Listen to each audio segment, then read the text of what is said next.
that there was nobody else in the Buddha hall, so he went up to his mother and knelt down.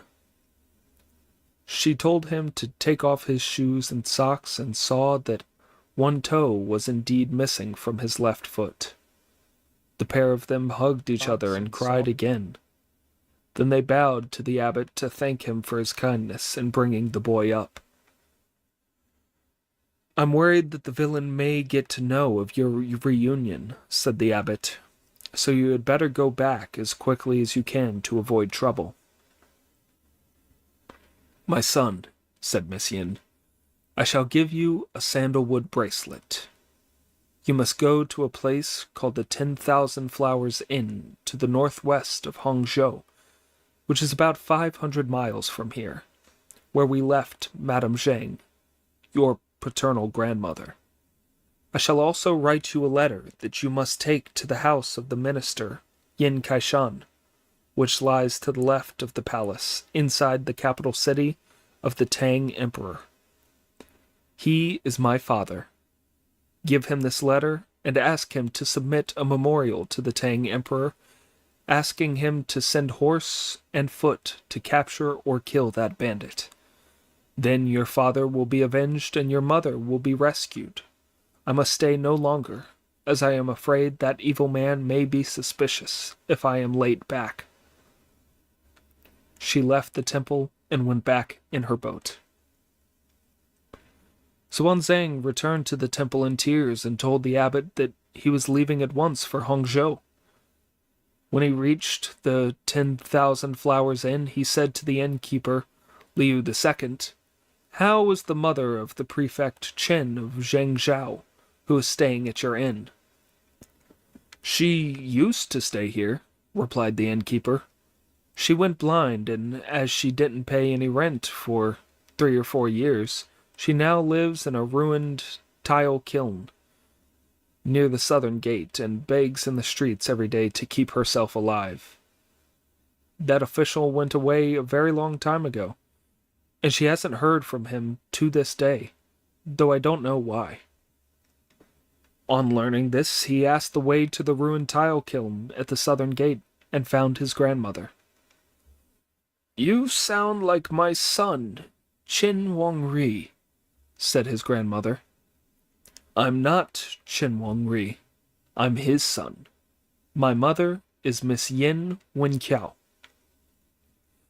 "Why have your father and mother not come?" she asked, and he replied, "My father was murdered by a brigand, and my mother was forced to become his wife. I have a letter here and a sandalwood bracelet from my mother." His grandmother took the letter and the bracelet and sobbed aloud. "My son came here for the sake of fame and glory. I thought that he had forgotten all feelings of decency and gratitude. It never occurred to me that he might have been murdered. What a blessing that heaven in its mercy did not cut short my son's line so that I now have a grandson to come and find me." "How did you go blind, Granny?" asked Xuanzang. "I was always thinking of your father and longing for him to come back every day," she said. "But as he never did, I wept so much that I lost sight of both my eyes." Xuanzang fell to his knees and prayed to heaven. "Although I am 17, he said, I have been unable to avenge my parents. Today I have come on my mother's orders and found my grandmother. If heaven is at all moved by my sincerity, may my granny's eyes see again." When he had prayed, he licked her eyes with the tip of his tongue. The licking soon opened them, and they could see once more. His grandmother looked at the little monk with a mixture of joy and sadness, and said, "You really are my grandson. You're the very image of my son, Wang Ri." Xuanzang took her out of the kiln and reinstalled her in Liu II's inn, where he rented a room for her, gave her some money to live on, and told her that he would be back within a month. Taking his leave of his grandmother, he went straight on to the capital, where he found Mr. Yin's house in the eastern avenue of the imperial city. "I am a relation of the minister's," he said to the gatekeeper, "and I would like to see him." When the gatekeeper reported this to the minister, he said, "I am no relation of any monk." But his wife said, "I had a dream last night that our daughter, Monting Kiao, came home. Perhaps he has a letter from our son-in-law." The minister had the young monk brought into the main hall, and when the monk saw the minister and his wife, he wept and bowed to the floor before them, then took an envelope out of his bosom and handed it to the minister. The minister opened the letter and read it through, then wailed aloud. "What's the matter, my lord?" asked his wife, and the minister replied, "This monk is our grandson. Our son-in-law, Shin Wangri, was murdered by a brigand who forced Mon Ting Kiao to become his wife." His wife, too, began to weep bitterly when she heard this news. "Try not to upset yourself, wife," said the minister. "I shall ask our sovereign at court tomorrow morning to be allowed to lead an army myself. I shall certainly avenge our son-in-law."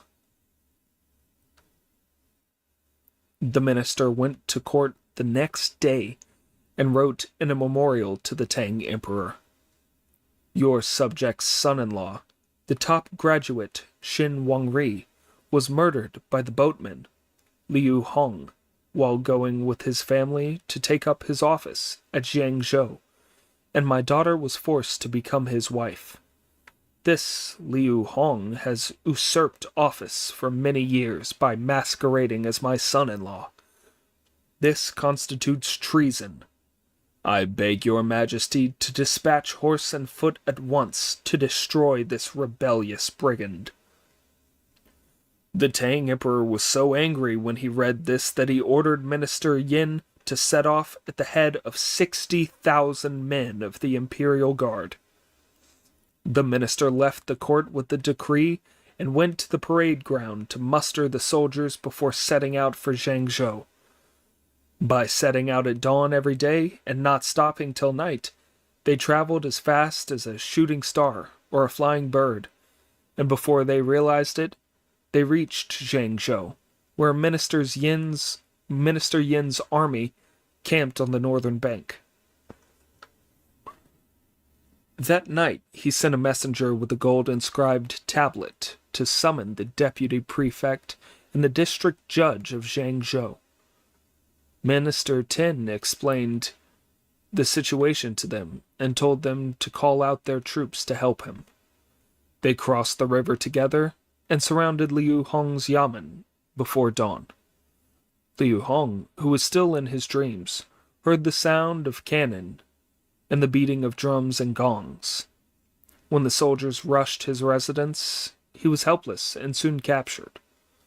The minister ordered that Liu Hong and his gang should be tied up and taken to the execution ground, while the army was to encamp outside the city walls.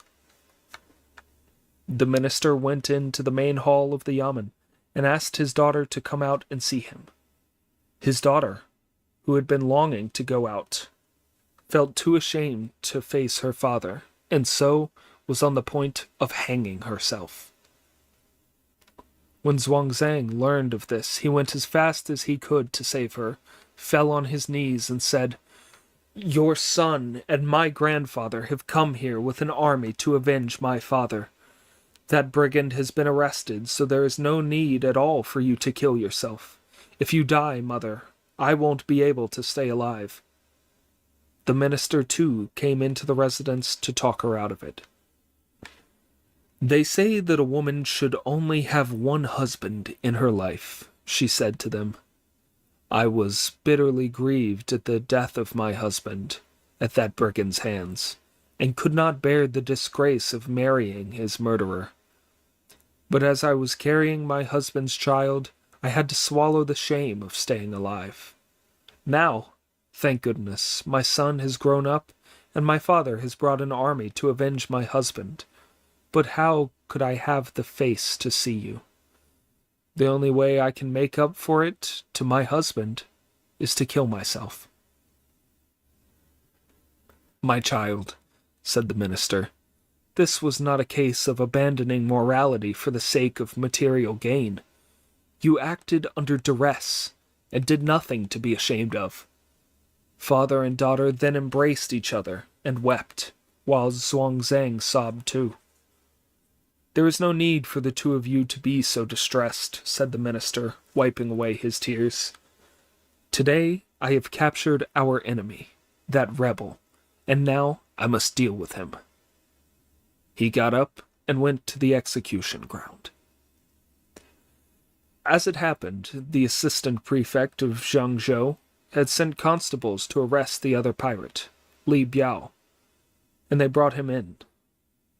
The minister was very pleased, and he ordered that Lui Hong and Li Biao were to be put under a close guard.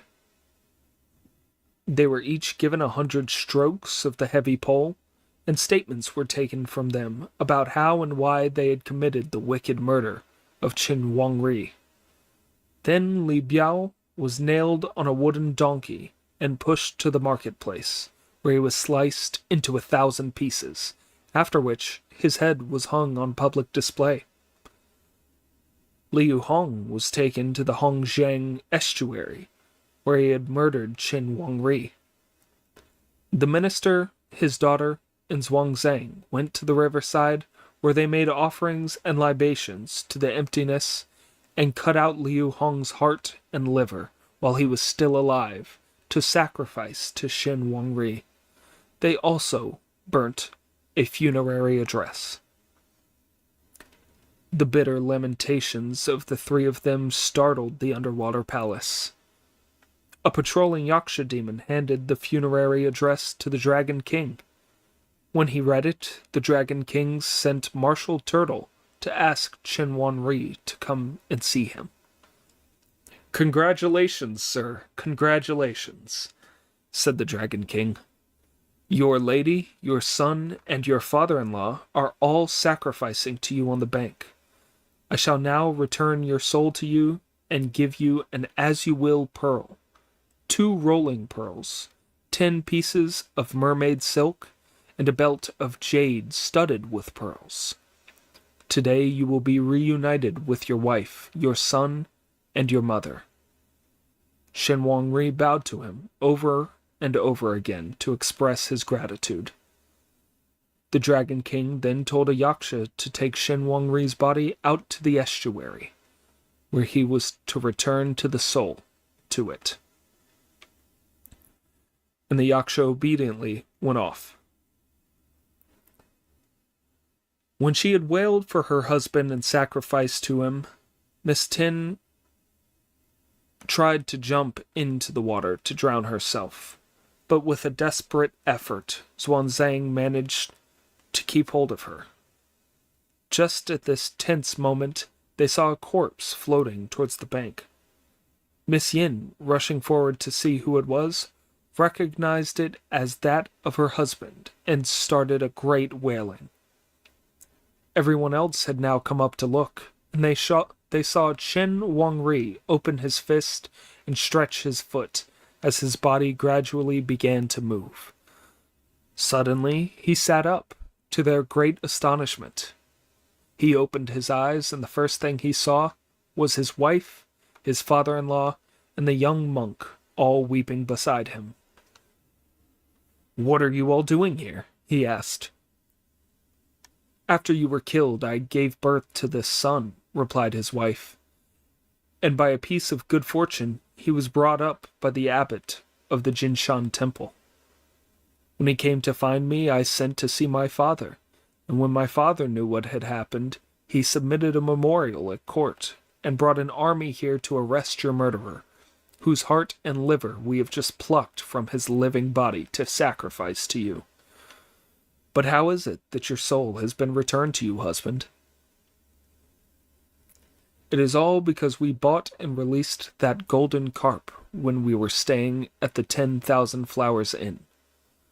The carp, it turned out, was the local Dragon King. When that treasonous murderer pushed me into the water, I was rescued by the Dragon King, who has given me back my soul and presented me with all the treasures I have on me. I never had any idea that you had borne this son, or that my father-in-law had avenged me. Our sorrows are now at an end. This is a very happy moment indeed." When the other officials heard what had happened, they all came to offer their congratulations, and the minister gave a banquet to thank all his subordinates. The army set off on its return journey the same day. When they reached the 10,000 Flowers Inn, the minister ordered them to encamp while Wang Ri and Xuan Zhang went to the inn to find the old lady. The night before, she had dreamt of a withered tree blossoming again, while magpies made a clamorous din behind the building.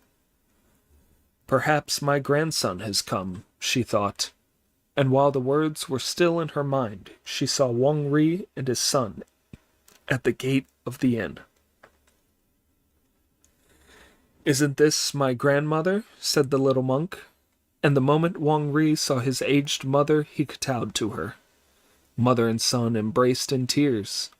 Then he told her all about what had happened. The innkeeper's account was presented and settled, and then they set off for the capital. When they reached the minister's residence, Wang Ri, his wife, his mother, and Xuan Zhang all went in to see the minister's wife, who was overcome with joy and told the servants to lay on a large banquet to celebrate. "We can call today's banquet a reunion banquet," said the minister, and the whole household was indeed happy. When the Tang Emperor entered the throne hall early next morning, Minister Yin stepped forward and submitted a memorial giving a detailed account of what had happened, and recommending Chen Wangri as a man whose talents could be put to great use. The Tang Emperor approved the memorial and ordered that Chen Wangri should be appointed as a scholar in order to take part in administration at court. As Wang Zhang had decided to follow the contemplative life, he was sent to cultivate his conduct in the Hongfu Temple. Later on, Miss Yen finally ended her life in a quiet and honorable way, and Xuan Zhang went back to the Jinshan Temple to report to Abbot Feiming. If you don't know what happened afterwards, listen to the explanation in the next installment.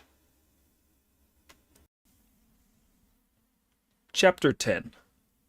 With a stupid plan, the Dragon King breaks the laws of heaven. Minister Wei sends a letter to an officer of hell. We shall not discuss how Shen Wangri performed his duties, or Xuan Zhang cultivated his conduct.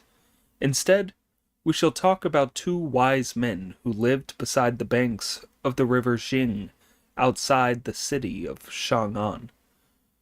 One was an old fisherman called Zhang Xiao, and the other was a woodcutter called Li Ding.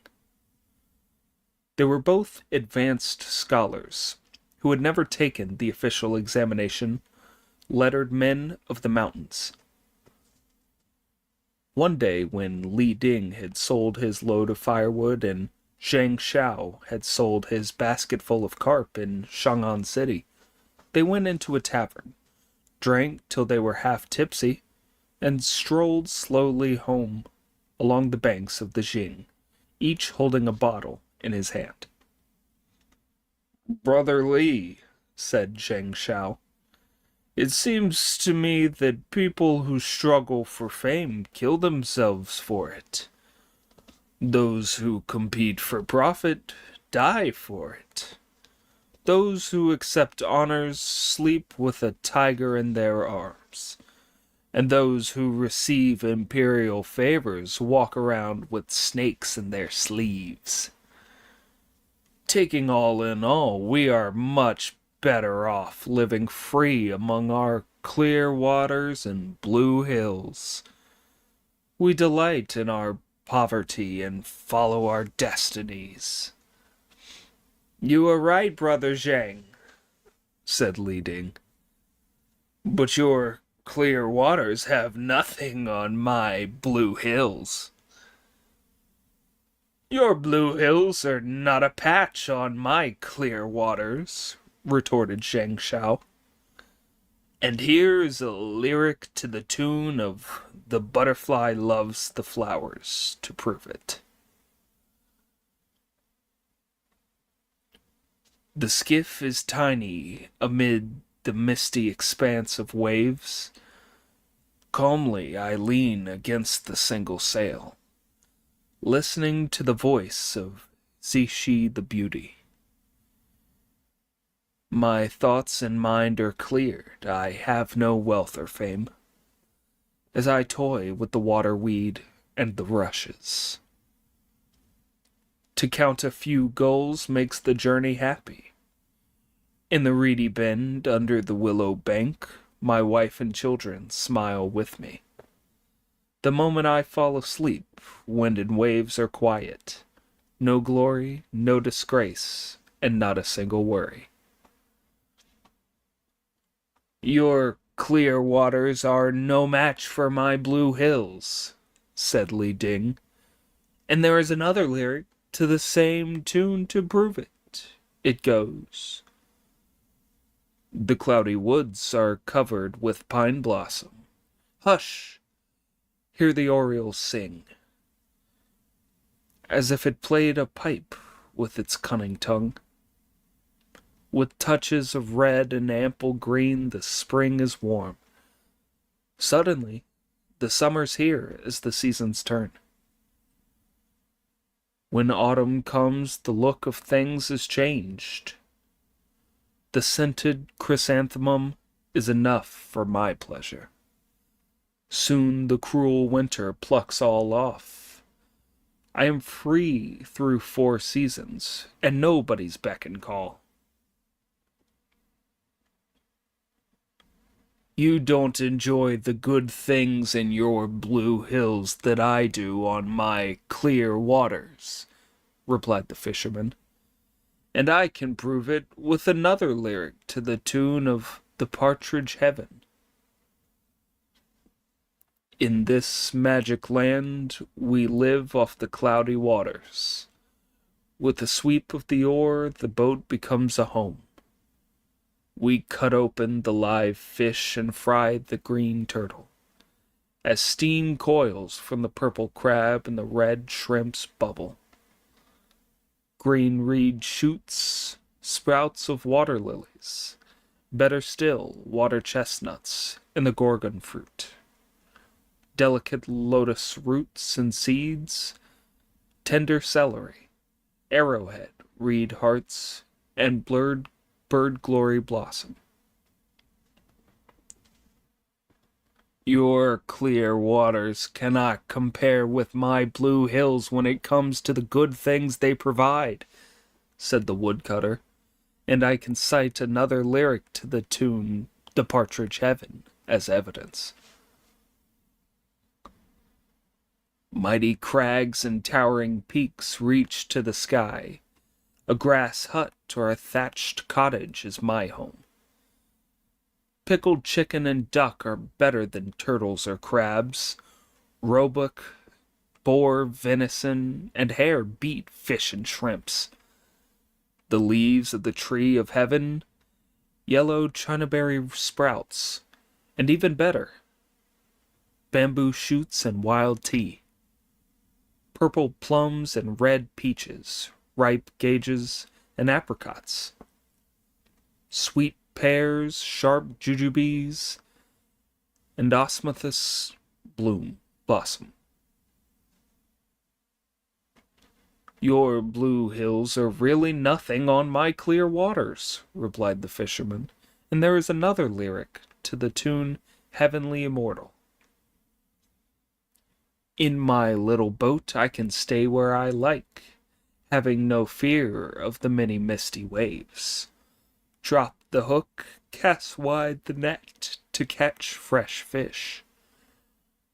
Even without fat or sauce, they taste delicious, as the whole family eats its meal together.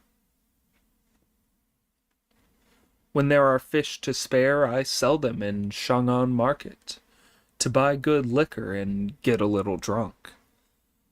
Covered with my grass cloak, I sleep on the autumn river, snoring soundly, without a care, not giving a damn for honor and glory.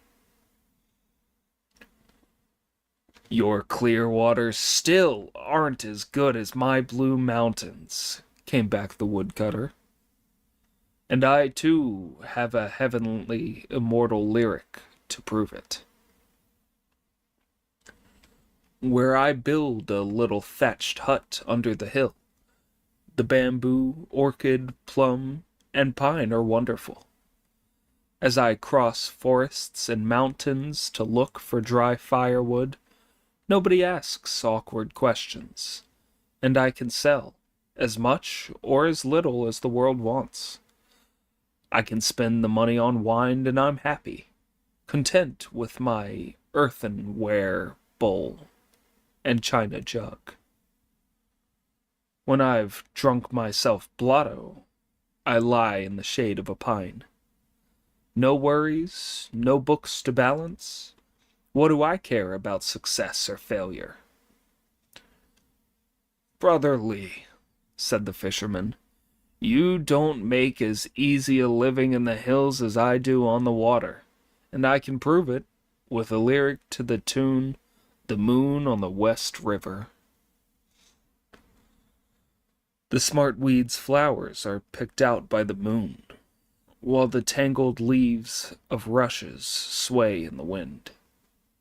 Clear and distant in the azure sky, empty the Chu River. Stir up the water, and the stars dance. Big fish swim into the net in shoals. Little ones swallow the hooks in swarms. Boiled or fried, they taste wonderful. I laugh at the roaring river and lake. Brother Zhang, replied the woodcutter, the living I make in the hills is much easier than yours on the water, and I can prove it with another Moon on the West River lyric. Withered and leafless, rattan fills the paths. Old bamboo with broken tips covers the hillside, where vines and creepers tangle and climb. I pull some off to tie my bundles. Elms and willows hollow with decay, pines and cedars cracked by the wind. I stack them up against the winter cold, and whether they're sold for wine or money is up to me. Although you don't do too badly in your hills, your life is not as elegant as mine on the water, said the fisherman, as I can show with some lines to the tune, The Immortal by the River. As the tide turns, my solitary boat departs. I sing in the night, resting from the oars. From under a straw cape, the waning moon is peaceful. The sleeping gulls are not disturbed. As the clouds part at the end of the sky, tired, I lie on the Isle of Rushes with nothing to do. And when the sun is high, I'm lying there still. I arrange everything to suit myself. How can the court official compare with my ease, as he waits in the cold for an audience at dawn? Your life on the water may be elegant, but it's nothing compared with mine, replied the woodcutter, and I have some lines to the same tune to demonstrate the point. On an autumn day I carry my axe along the greeny path, bringing the load back in the cool of evening. Putting wild flowers in my hair just to be different, I push aside the clouds to find my way home. And the moon is up when I tell them to open the door. Rustic wife and innocent son greet me with smiles, and I recline on my bed of grass and wooden pillow. Steamed millet and pear are spread before me, while the new wine is warm in the pot. This is really civilized. All this is about our living and the ways we provide for ourselves, said the fisherman. I can prove to you that your leisure is nowhere near as good as mine with a poem that goes. Idly, I watch the white cranes as they cross the sky. As I moor the boat at the river's bank, a blue door gives me shade. Leaning on the sail, I teach my son to twist a fishing line. When rowing's done, I dry the nets out with my wife. A settled nature can really know the calm of the waves. A still body feels the lightness of the breeze.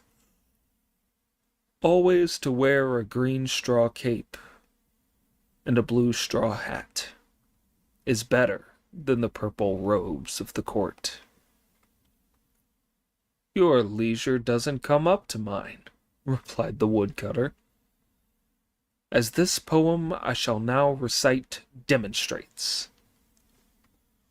With a lazy eye on the white clouds in the distance, I sit alone in a thatched, but then close the bamboo door.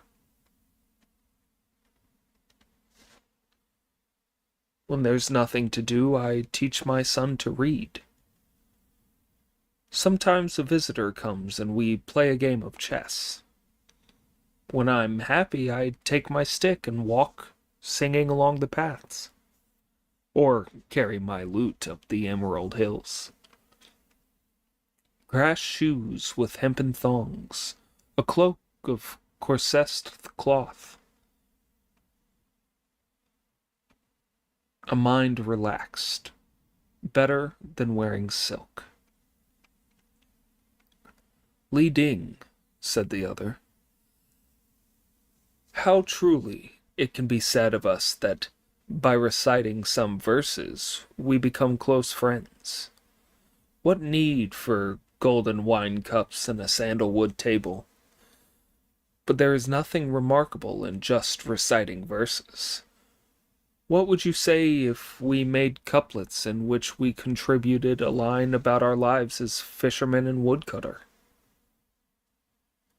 Brother Zhang, said Li Ding, that is an excellent suggestion. Please be the one to start. Here are their couplets. My boat is moored in the green waters amid the misty waves. My home is in the wilds, deep in the mountains. How well I like the swollen stream under the bridge in spring. My delight is a mountain peak swathed in clouds at dawn. Dragon-sized fresh carp, cooked at any time. Dry, rotten firewood always keeps one warm. A full array of hooks and nets to support my old age. Carrying wood and making twine will keep me till I die. Lying back in a tiny boat, watching the flying geese. Reclining beside the grassy path and hearing the wild swans call. I have no stall in the marketplace of tongues. I've left no trace in the sea of disputation. The nets hung to dry beside the brook are like brocade. An axe well honed on rock is sharper than a spear. Under the shining autumn moon I often fish alone. I meet nobody on the solitary mountain in spring. I trade my surplus fish for wine and drink it with my wife. When I've wood to spare, I buy a bottle and share it with my sons. Singing and musing to myself, I'm as wild as I care to be. Long songs, long sighs, I can let myself be crazy. I invite my brothers and cousins and fellow boatmen. Leading my friends by the hand, I meet the old man of the wilds. As we play guess fingers, the cups fly fast. When we make riddles, the goblets slowly circulate. Sauté or boiled crab is a delight every morning. Plenty of fried duck and chicken cooked in ashes every day. As my simple wife brews tea, my spirits are untrammeled. While my mountain spouse cooks supper, my mind is at ease. At the coming of dawn, I wash my stick in the ripples. When the sun rises, I carry my firewood across the road. After the rain, I put on my cloak to catch live carp. I wield my axe before the wind to fell a withered pine. I cover my tracks and hide from the world, acting the imbecile. I change my name and pretend to be deaf and dumb. Brother Li, said Zhang Shao, I unfairly took the first lines just now, so now it's your turn to compose the first lines while I follow you. Thus they continued. The man of the mountains acting mad under wind and moon. The haughty and unwanted dotard of the river. With his share of idleness and able to be quite free, no sound from his voice as he revels in his peace. On moonlit nights he sleeps secure in a cottage of thatch. He lightly covers himself at dusk with cloths of reed. His passion spent, he befriends the pine and the plum. He is happy to be the companion of cormorant and gull. Fame and profit count for nothing in his mind. His ears have never heard the clash of arms. One is always pouring out fresh rice wine. The other has wild vegetable soup with every meal. One makes a living with 2 bundles of firewood. The other supports himself with rod and line. One idly tells his innocent son to sharpen the axe of steel. The other quietly bids his slow-witted child to mend the nets. In spring, one likes to see the willows turning green. When the seasons change, the other enjoys the rushes blue. Avoiding the summer heat, one trims the new bamboo. The other gathers water chestnuts on cool July evenings. When frost begins, plump chickens are killed each day. In mid-autumn, the crabs are at their best and always in the pot. When the sun rises in winter, the one is still asleep. The other keeps cool in the dog days of summer. Throughout the year, one does as he pleases in the hills. In all 4 seasons, the other is happy on the lake. By gathering firewood, you can become an immortal. There is nothing worldly about fishing. Sweet smell the wild flowers growing outside my door. Smooth are the green waves lapping at my boat. A contented man never speaks of high honors. A settled nature is stronger than a city wall. higher than a city wall for resisting enemy armies, more illustrious than holding high office and listening to imperial decrees. Those who are happy with mountains and rivers are few indeed. Thank heaven, thank earth, and thank the spirits. When the two of them had recited their verses and matched couplets, they came to the place where their ways parted and bowed to each other to take their leave. "Brother Li," said Zhang Shao, "look after yourself on your way home, and keep a sharp lookout for tigers up in the hills. If you met with an accident, then an old friend would be missing on the road tomorrow." This made Li Ding angry. "You scoundrel," he said, "I'm your friend. I'd die for you. How could you put such a curse on me? If I'm killed by a tiger, you'll be capsized by a wave." "I'll never be capsized," retorted Zhang Shao. "In nature there are unexpected storms, and in life unpredictable vicissitudes," quoted Li Ding.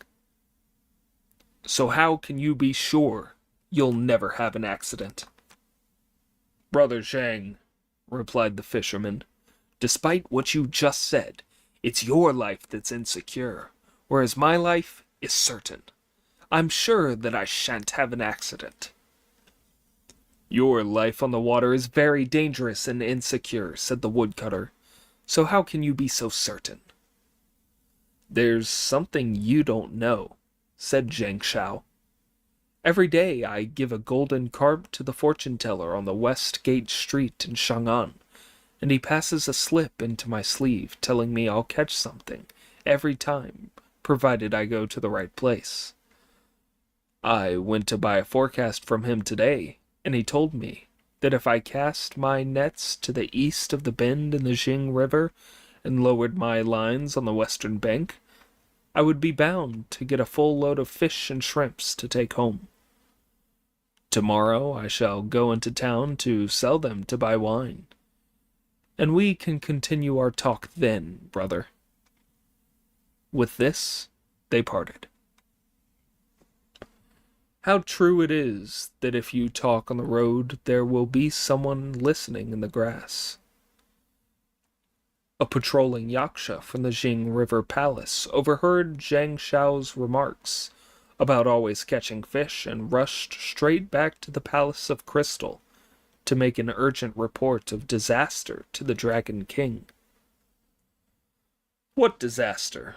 asked the Dragon King, and the yaksha replied, "Your subject was patrolling in the water by the river's edge when I heard a fisherman and a woodcutter talking.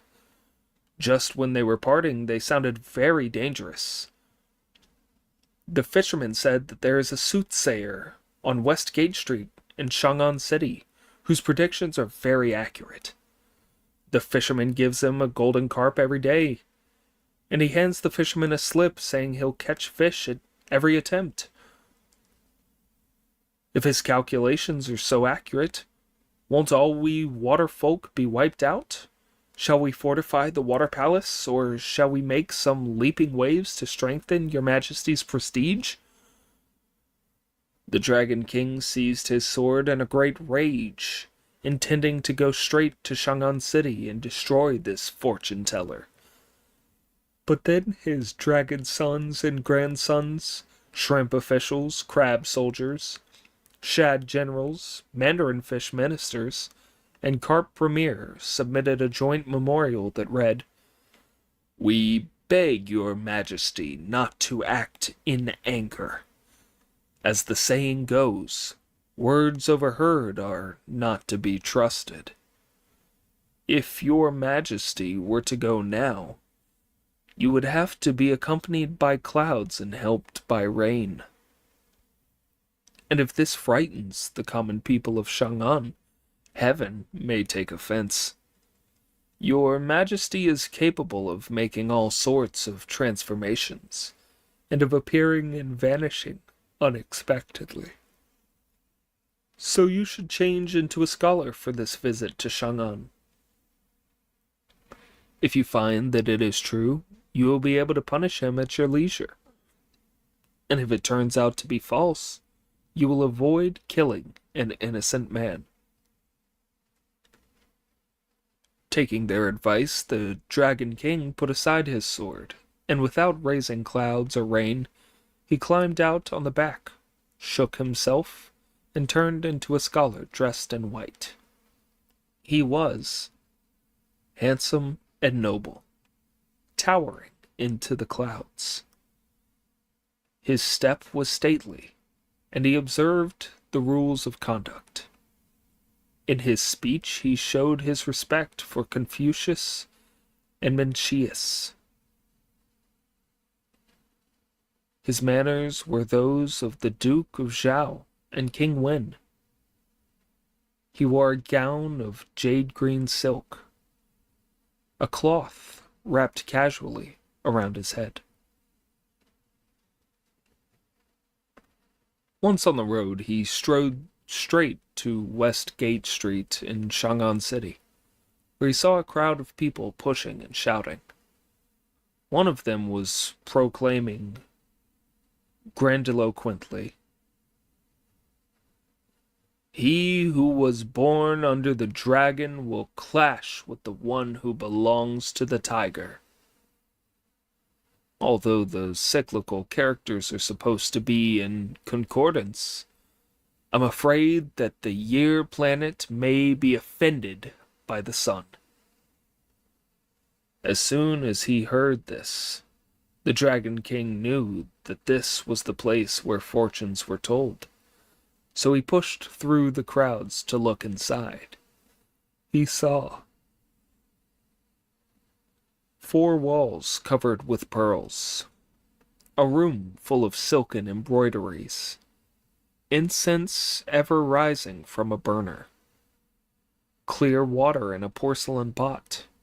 On either side were paintings by Wang Wei. High above the seat hung a picture of the Devil Valley Hermit, an inkstone from Duangxi County. Golden smoke ink, on which leant a large brush of finest hairs, a forest of fiery pearls, the prediction of Guo Pu. As he diligently compared them to the Taizheng Xinjing, he was deeply versed in the 6 lines of the diagrams, a great expert on the 8 trigrams. He understood the principles of heaven and earth, and saw into the feelings of gods and devils. He knew all about the cyclical numbers, and had a clear picture of the constellations. He saw the events of the future, the events of the past, as if in a mirror. Which house would rise, which house would fall, he could tell with divine perception. He knew when good and bad was coming, could predict death and survival. His words hastened wind and rain. When he wielded his writing brush, gods and devils trembled. His name was written on a signboard. Master of Divination, Yuan Shusheng. Who was he? He was Yuan Shusheng, the uncle of Yuan Tianyang, the imperial astrologer. He was famous throughout the country, and the leading member of his profession in Chang'an. The Dragon King went in to see him, and when they had greeted each other, he asked the Dragon King to sit down while a servant brought tea. "What have you come to ask about, sir?" asked the soothsayer. And the Dragon King replied, "I beg you to uncover the secrets of the sky for me." The soothsayer passed him a slip of paper from his sleeve and said, Clouds obscure the mountain peak. Mist covers the treetops. If there is to be rain, it will certainly come tomorrow. When will it rain tomorrow? Asked the Dragon King. And how many inches of rain will fall? Tomorrow the clouds will gather at mid-morning. Late in the morning there will be thunder. At noon it will start to rain. And in the early afternoon the rain will finish after 3 feet, 3.48 inches have fallen,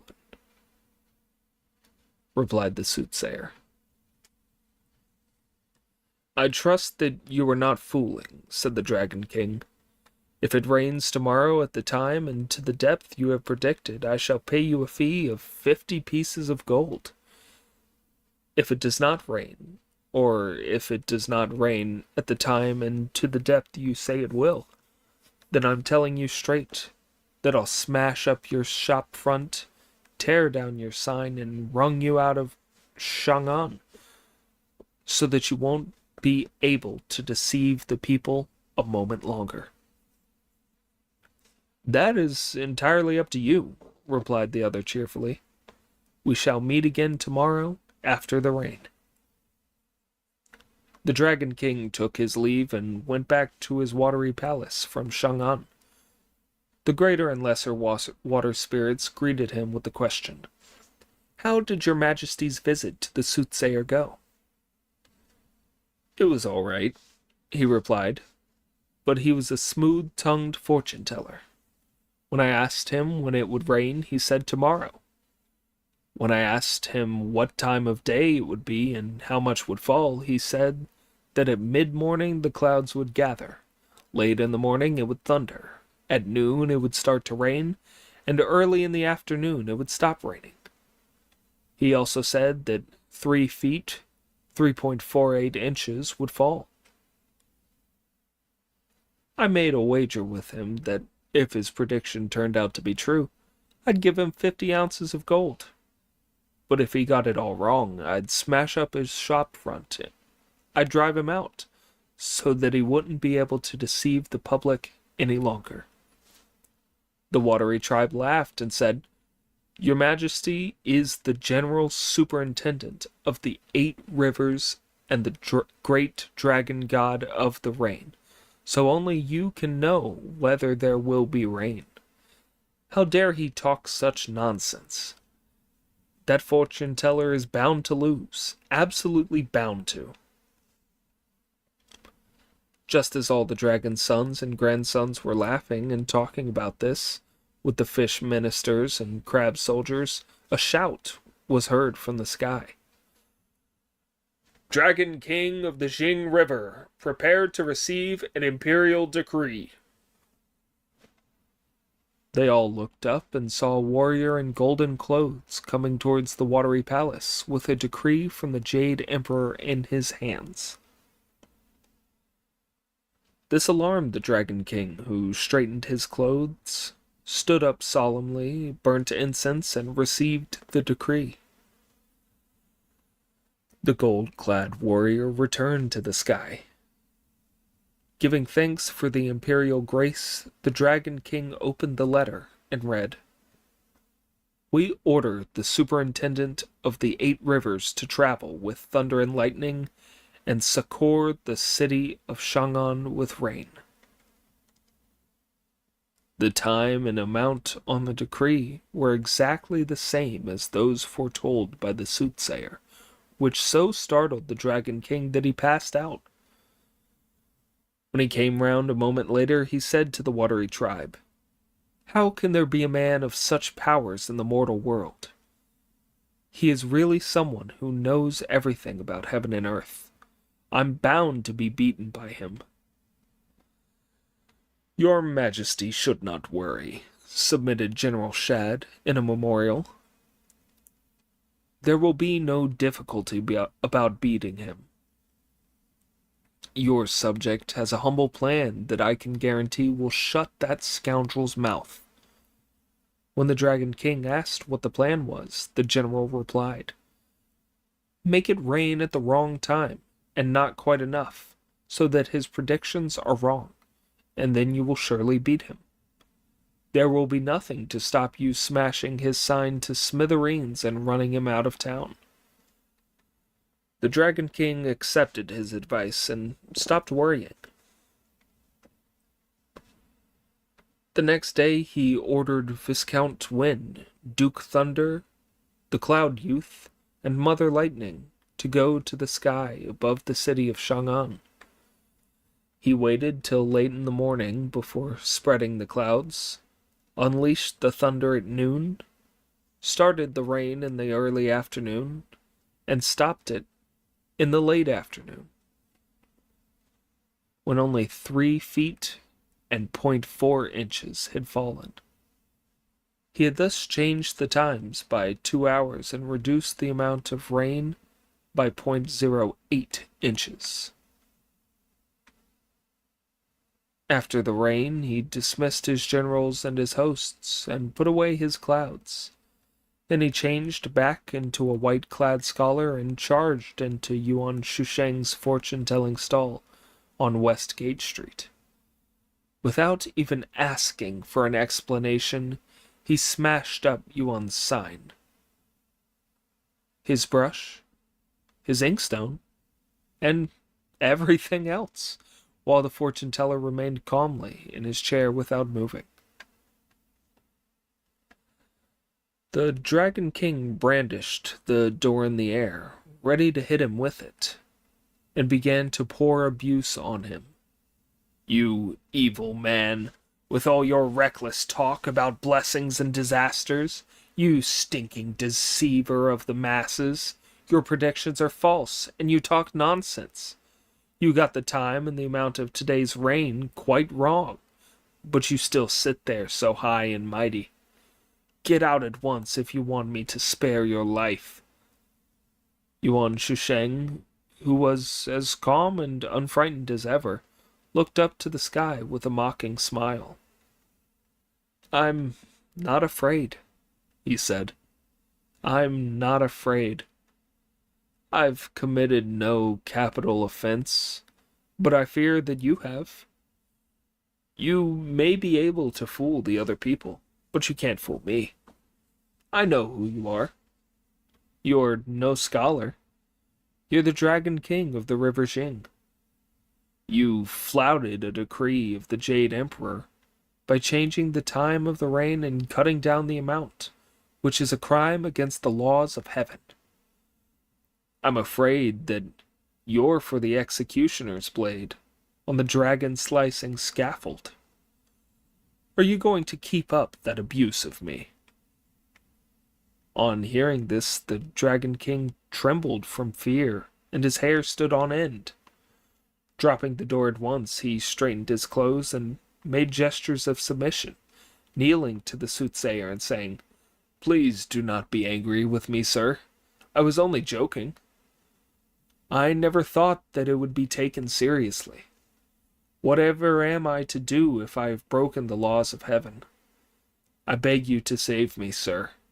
If you don't, I shall haunt you after my death." "I can't save you," replied Yuan Shusheng. "But I can suggest one way by which you may be able to save your skin." "I beg you to tell me," implored the Dragon King. "Tomorrow afternoon at 1:30 you will have to go to the office of the official in charge of personnel, Wei Zhang, to be beheaded. If you want to stay alive, you must report at once to the present Tang Emperor, Taizong, as Wei Zhang is a minister of his. And if you can get him to speak for you, you will be all right." The Dragon King took his leave of the soothsayer with tears in his eyes and went away. The sun was setting in the west, and the moon and the stars were coming out. As clouds settle round the mountains, the crows fly back to roost. The travelers on long journeys find inns for the night. The returning geese sleep on a sandbank by the ford. As the Milky Way appears, while the hours push on, a lamp in the lonely village burns with barely a flame. Pure is the monastery, as the reed smoke curls in the breeze. Men disappear in the butterfly dream. As the moon sinks, flower shadows climb the rails. The stars are a jumble of light. The hours are called. The night is already halfway through. The Dragon King of the River Jing did not return to his watery palace, but stayed in the sky until the small hours of the morning, when he put away his cloud and mist horn and went straight to the gate of the imperial palace. At this very moment, the Tang Emperor dreamt that he went out of the palace gate to stroll among the flowers in the moonlight. The Dragon King at once took human form, went up to him, and knelt, and bowed before him, crying, "Save me, your majesty, save me!"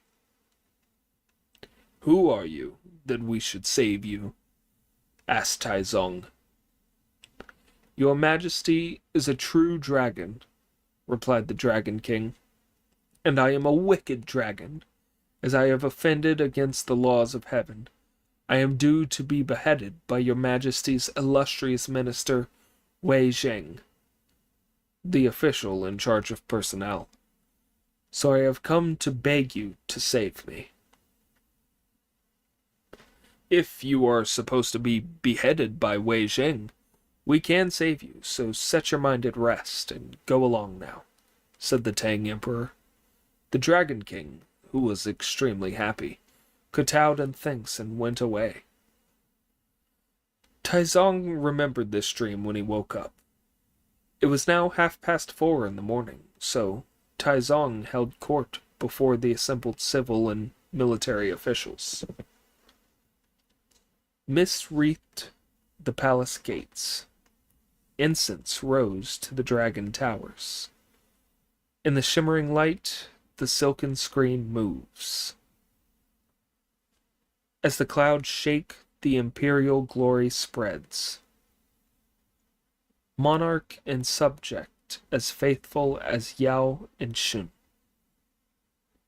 Imposing music and ritual rivaling Zhou and Han.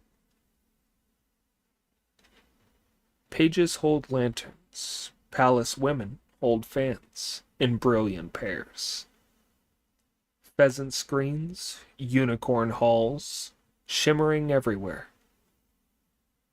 As the call, "Long live the Emperor," goes up, the Empress is wished 1,000 autumns. When the rod of silence descends 3 times, the uniformed officials bow to the Emperor. The brightly colored palace flowers have a heavenly scent. The delicate willows on the bank sing royal songs. Pearl curtains, jade curtains, are hung high from golden hooks. Phoenix and dragon fans, landscape fans, rest by the royal chariot. Elegant are the civil officials, vigorous the generals. By the imperial way, high and low are divided. They stand by rank beneath the palace steps. The ministers, with their purple corded seals, ride 3 elephants. May the emperor live as long as heaven and earth. When the officials had all done homage, they divided into their groups. The Tang Emperor looked at them one by one with his dragon and phoenix eyes. Among the civil officials, he observed Feng Zualing, Du Ruhi, Zhu Shiji, Zhu Jingzong, Wang Gui, and others.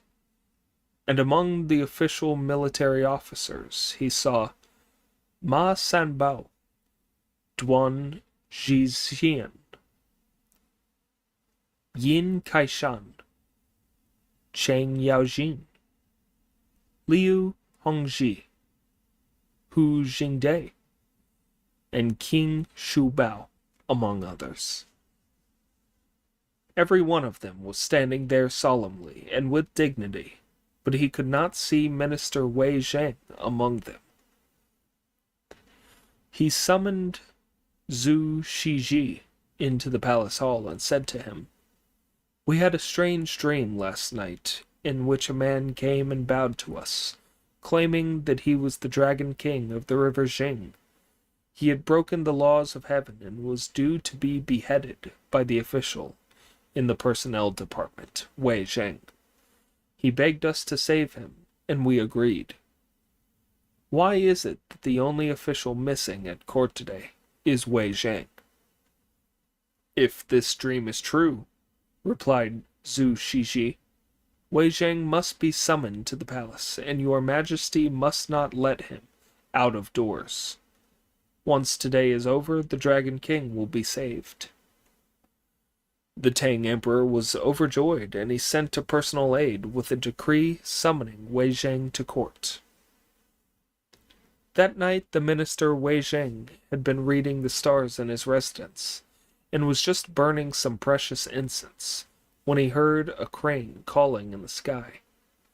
It was a messenger from heaven with a decree from the Jade Emperor ordering him to behead the Dragon King of the river Jing in a dream at 1:30 the following afternoon. The minister thanked heaven for its grace, fasted and bathed himself, tried out the sword of his wisdom, and exercised his soul.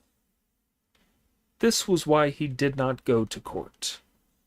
When the imperial aide came with the summons, he was frightened and nonplussed, but he did not dare to delay in obeying an order from his monarch. So he hurriedly tidied his clothes, tightened his belt, and went to the palace with the summons in his hands. He kowtowed to the emperor and admitted his fault. "We forgive you," said the emperor. The officials had not yet withdrawn, so the emperor now ordered the curtains to be lowered and dismissed them. The only one of them he kept behind was Wei Zhang, whom he ordered to mount the golden chariot and come to his private quarters with him, where they discussed the policies to bring peace and stability to the country. At about noon he ordered the palace ladies to bring a large Weiqi chess set, and said, "We shall now have a game of chess." The imperial concubines brought in a chessboard and set it on the emperor's table. Thanking the Tang Emperor for his grace, Wei Zhang started to play with him. As each moved in turn, they built up their lines of battle. It was just as the chess classic says, "The way of chess, the best place is the middle of the board. The worst is the side. And the corners are neither good nor bad. This is the eternal law of chess. The law says, it is better to lose a piece than to lose the initiative. When you are struck on the left, look to the right. When attacked in the rear, keep an eye on your front. Sometimes the leader is really behind. Sometimes the laggard is really ahead.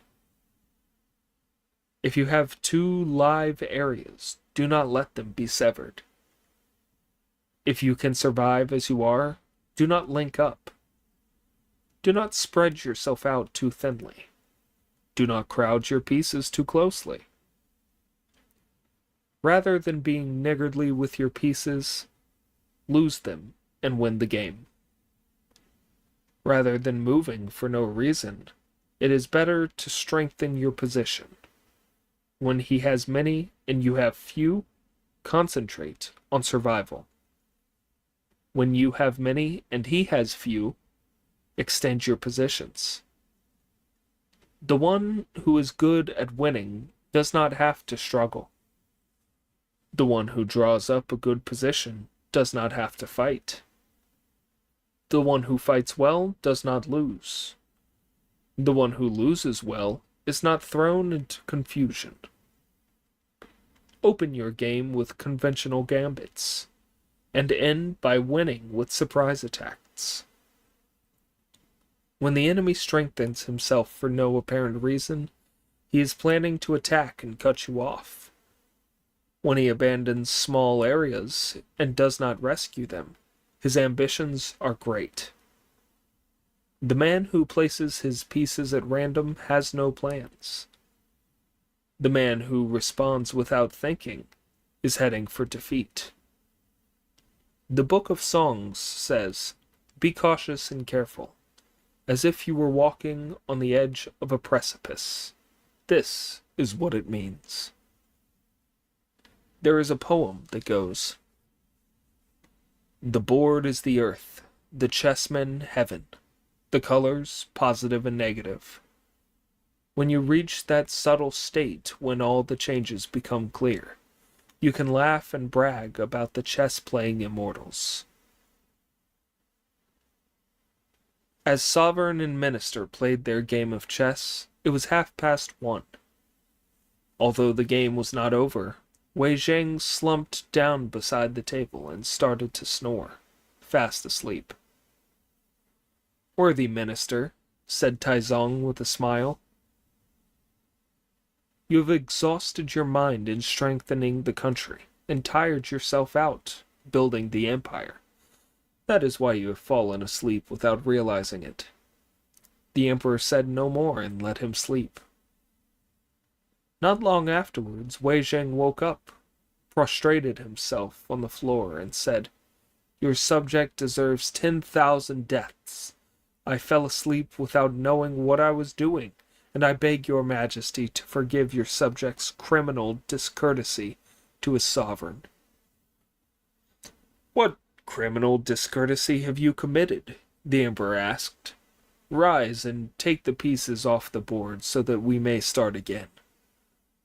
Wei Zhang thanked him for his grace, and was just taking the pieces in his hand when he heard shouting outside the palace gates. Qin Shubao, Zhu Maogong, and some others brought in a dragon's head dripping with blood, threw it to the floor in front of the emperor, and reported, "Your Majesty, seas have gone shallow and rivers have run dry, but such a sight as this was never seen by human eye." The emperor and Wei Zhang rose to their feet and asked where it had come from. "This dragon's head fell from a cloud at the crossroads at the end of the 1,000-yard portico, and your humble subjects dared not fail to report it," said King Shubao and Zhu Maogong. "What does this mean?" the Tang Emperor asked Wei Zhang in astonishment. "Your subject beheaded it in a dream just now," replied Wei Zhang, kowtowing. "But I never saw you move your hand or body when you were dozing," said the shocked emperor, "and you had no sword, so how could you have beheaded it?" "My lord," replied Wei Zhang, "your subject was bodily in your presence, but far away in a dream. I was bodily in your presence reaching the end of a game. When I shut my eyes and felt drowsy, I went far away in my dream, riding a magic cloud, bursting with energy. That dragon was on the dragon-slicing scaffold, where he had been tied by the officers and soldiers of heaven. Then your minister said, 'You have broken the laws of heaven and deserve the death penalty. I bear a heavenly mandate to behead you.' When the dragon heard, he was bitterly grieved. Your subject marshaled his spirits. When the dragon heard, he was bitterly grieved, pulled in his claws, laid down his scales, and gladly prepared to die. Your subject marshaled his spirits, hitched up his clothes, stepped forward and raised the blade. With a snick, the sword came down, and the dragon's head fell into the void. Emperor Taizong's feelings on hearing this were mixed. On the one hand, he was happy, because he was proud of having so good a minister as Wei Zheng. For with a hero like that in his court, he needed to have no worries about the safety of the empire. On the other hand, he was distressed, because although he had promised in his dream to save the dragon, it had been executed. He had no choice but to pull himself together and order King Chu Bao to hang the dragon's head up in the marketplace as a warning to the common people of Chang'an. He also rewarded Wei Zhang, and then all the officials dispersed. When he returned to the palace that evening, the emperor was depressed as he remembered how the dragon had wept so bitterly in his dream, begging to be saved. Yet the dragon had been unable to avoid its doom. After brooding over this for a long time, he felt more and more exhausted and uneasy. In the second watch of the night, he heard sobbing outside the palace gates, which made him more frightened than ever. As he lay in a fitful sleep, the Dragon King of the River Jing reappeared, this time holding a head dripping with blood in his hands. "Emperor Taizong of the Tang," he shouted, "give me back my life!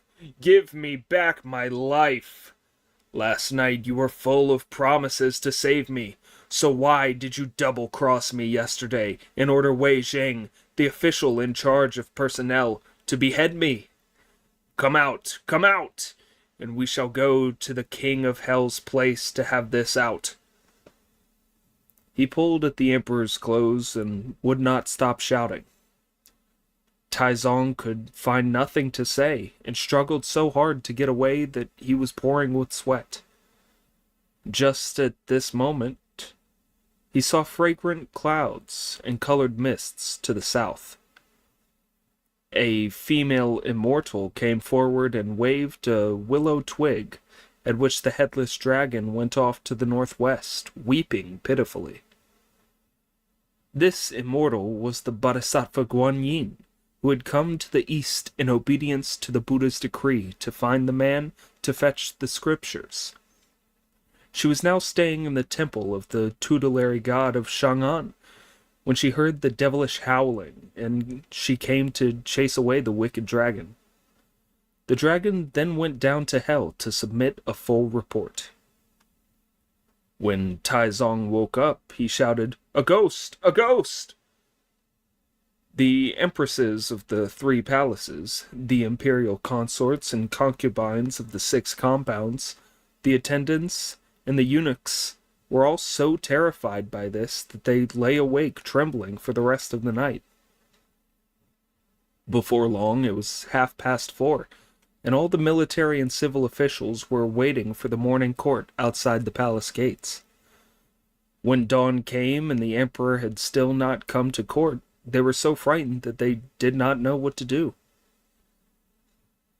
It was not till the sun was high in the sky that a decree was brought out that read, "As our mind is not at ease, all the officials are excused court." 6 or 7 days quickly passed, and all the officials were so anxious that they wished they could rush to the palace gates to see the emperor and ask after his health. But all that happened was that the empress issued a decree summoning the royal doctors to the palace to administer medicine. Crowds of officials gathered at the palace gates waiting for news, and when the doctors came out a little later, they asked what the matter was. "His Majesty's pulse is not as it should be. It is both faint and fast. He murmurs deliriously about having seen a ghost. His pulse stops every 10 beats. His 5 viscera lack all spirit, and I am afraid that the worst must be expected within 7 days. The officials went pale from shock. Amid all the panic, it was learned that Taizong had sent for Zhu Maogong, the Duke Protector, Qin Shubao, and Lord Yuchi Jinde. When the three lords received the decree, they hurried over to the lower story of the side palace. When they had bowed to him, a serious-faced Taizong spoke forcefully to them. "Illustrious ministers," he said, "we started to command troops at the age of 19, and had many hard years of fighting from then on, conquering the north and the south, defending in the east, and wiping out our enemies in the west. But never once did we see anything sinister or evil. Yet now we are seeing ghosts." "Your Majesty has founded an empire and slaughtered men beyond number, so why should you be scared of ghosts?" asked Lord Yuchi. "You don't believe us," the Emperor replied, "but outside our bedroom door at night, bricks and tiles fly about, and the ghosts and demons howl. It is really terrible. Daytime is passable, but the nights are unbearable." "Don't worry, Your Majesty," said Qin Shubao. "Tonight I and Yuchi Jingde shall guard the palace doors to see whether there are any ghosts or not." Taizong agreed to his suggestion, and after thanking him for his kindness, Zhu Maogong and the other two generals withdrew. That evening, the two of them put on their equipment and took up their positions outside the palace gates, in full armor and helmet, with golden maces and battle axes in their hands. Look how these splendid generals were dressed. On their heads were golden helmets bright. On their bodies was armor like dragon scales. Magic clouds glisten in front of their heart-protecting mirrors. Their lion coats are tightly buckled. Fresh are the colors of their embroidered belts. One looks up to the sky with his phoenix eyes, and the stars tremble. The other's eyes flash lightning and dim the moonlight. These true heroes and distinguished ministers will be called gate protectors for 1,000 years, and serve as door gods for 10,000 ages. The two generals stood beside the door till deep into the night, and not a single demon did they see. That night, Taizong slept peacefully in the palace, and nothing happened. When morning came, he called the two generals in, and gave them rich rewards. "We had not been able to sleep for several days since we fell ill," he said. "But last night was very peaceful, thanks to the awesome might of you two generals. Please go and rest now, so that you can guard us again tonight." The two generals thanked him and left. For the next 2 or 3 nights they stood guard and all was quiet, but the emperor ate less and less as his illness took a turn for the worse. Not wishing to put the two generals to any more trouble, he summoned them to the palace with Du Rui and Feng Xuanling. These were the instructions he gave them. "Although we have enjoyed peace for the last 2 days, we are unhappy about the night-long ordeals we have imposed on Generals Xin and Yuchi. We therefore wish to commission 2 skilled painters to make faithful portraits of the two generals to paste on the doors, so that they may be saved the trouble. What do you think?"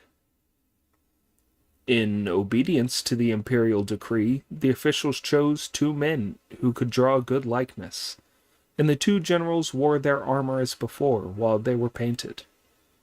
Then the pictures were stuck on the doors, and there was no trouble that night.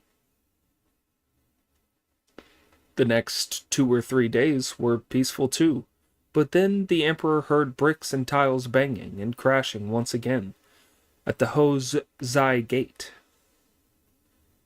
He summoned his officials at dawn and said, "There has, thank goodness, been no trouble at the front gates for several days now. But there were noises at the back gates last night that practically scared me to death." Zhu Maogong went straight forward and submitted this suggestion. "When there was trouble at the front gates, Yuqi Jingde and Qin Shubao protected your majesty. Now there is trouble at the back gates. Wei Jing should be ordered to stand guard." Taizong approved his suggestion and ordered Wei Zheng to stand guard at the back gates that night. Wei Zheng received the edict, and that night he put on his best clothes, belted himself tightly, and took up his vigil outside the Hozai gate. He was a true hero. He wore a black band of silk around his forehead, a brocade gown loosely belted with jade. His hood and billowing sleeves caught the frost and dew, and he looked more ferocious than the ghost quellers Shinshu and Yulti. On his feet he wore black boots for motionless movement. In his hand he wielded a keen-edged blade with great ferocity. When he looked around with glaring eyes, what evil spirit would have dared approach? No devils were seen all night, but although nothing happened at the front or back gates, the emperor's condition still deteriorated. One day, the Empress Dowager issued an edict summoning the officials to discuss funeral arrangements. Taizong sent for Zhu Maogong and gave him orders about the affairs of the state, instructing him to look after the heir to the throne in the way that Liu Bei, the ruler of Shu, had instructed Zhu Liang. When he had finished speaking, he was bathed and put into clean clothes. All he had to do now was to wait for the end.